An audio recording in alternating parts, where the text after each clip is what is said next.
ஒரு கப் கொண்டக்கடலையே 8 மணி நேரத்துக்கு முன்னாடியே தண்ணியில் ஊற போட்டு தண்ணி இல்லாமல் எடுத்து வச்சுருக்கேன். கொண்டக்கடலை பாருங்கள் எந்த அளவுக்கு நல்லா சூப்பராக ஊறி இருக்குதுன்னு பாருங்கள். இப்போ நம்ம ஈவினிங் செய்கிற மாதிரி இருந்தால் மார்னிங் ஊற வச்சுக்கலாம், மார்னிங் செய்கிற மாதிரி இருந்தால் நைட்டே ஊற வச்சுக்கலாம். குக்கரில் நம்ம ஊற வச்சுருக்கிற கொண்டக்கடலை சேர்த்துங்க. இது கூட கொண்டக்கடலைக்கு தேவையான அளவுக்கு சால்ட்டு சேர்த்திக்கலாம். கடலை வேகிறதுக்கு தேவையான அளவுக்கு தண்ணி. ஹை ஃப்ளேம்லேயே 4 விசில் குக் பண்ணி எடுத்துக்கலாம். கொண்டக்கடலை வேகிறதுக்குள்ள ஒரு சின்னதாக மிக்சிங் பவுலில் ஒரு பிஞ்ச் அளவுக்கு மஞ்சத்தூள், மல்லித்தூள் 1 டீஸ்பூன், மிளகாய்த்தூள் 3/4 teaspoon, 1/2 teaspoon garam masala, chaat masala 1 teaspoon,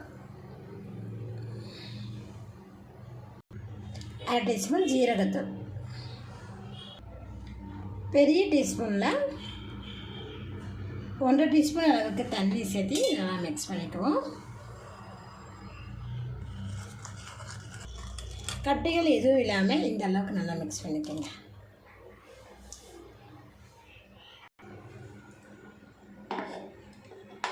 கொண்டக்கடலை பாருங்கள் குக்கரில் நல்லா குக் பண்ணிவிட்டேன்.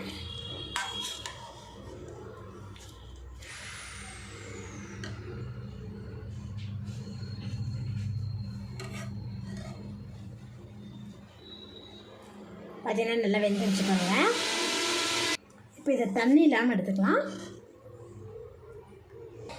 1 டீஸ்பூன் அளவுக்கு எண்ணெய் விட்டுருந்தேன். எண்ணெய் சூடானே இதில் 1/2 டீஸ்பூன் அளவுக்கு ஜீரகம் எண்ணெயில் பொரிஞ்சதுவே 1 டீஸ்பூன் அளவுக்கு பொடியாக கட் பண்ணி வச்சுருக்கலாம். பூண்டு இதில் சேர்த்துக்கலாம். பூண்டு பார்த்திங்கன்னா பச்சையாக சேர்த்த முடியாது, அதனால் லைட்டாக வதக்கிட்டு சேர்த்துக்கேன்.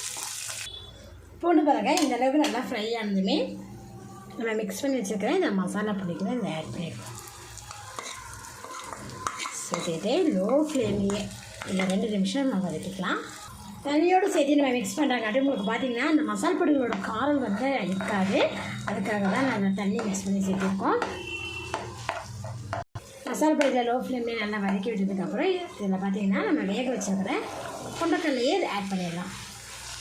ஆட் பண்ணி மசாலாவோட நல்லா மிக்ஸ் பண்ணி விட்டுருங்க. மசாலாலாம் பாருங்கள் நல்லா கொண்டக்கடலையில் பிடிச்சி நல்லா ட்ரை ஆகிடுச்சு பாருங்கள். இப்போ நம்ம ஸ்டவ் ஆஃப் பண்ணிடுவோம். மிக்சிங் பவுலில் கொண்டக்கடலை சேர்த்துடுங்க.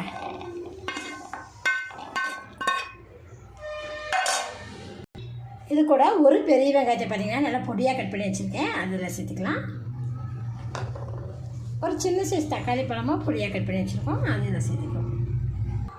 1/2 கப் அளவுக்கு பார்த்திங்கன்னா மாங்காயை நல்லா பொடியாக கட் பண்ணி வச்சுருக்கேன் பாருங்கள். பொடியாக நறுக்கி வச்சுருக்கிற கொத்தமல்லி தழை இலைகள்.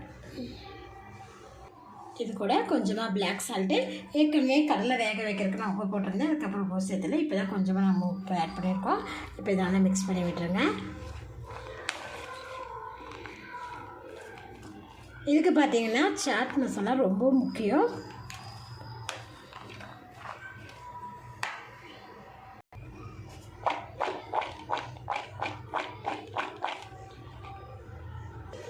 ஈவினிங் ஸ்நாக்ஸ் கேட்டாங்கன்னா பசங்களுக்கு இது போல் செஞ்சு கொடுங்க ஃப்ரெண்ட்ஸ். நல்லா ஹெல்த்தியாகவும் இருக்கும், டேஸ்ட்டாகவும் இருக்கும். நீங்களும் இது போல் ட்ரை பண்ணி பாருங்கள். இந்த வீடியோ பிடிச்சா லைக் பண்ணுங்கள், மறக்காம நம்ம சேனல் சப்ஸ்கிரைப் பண்ணிக்கோங்க. நன்றி.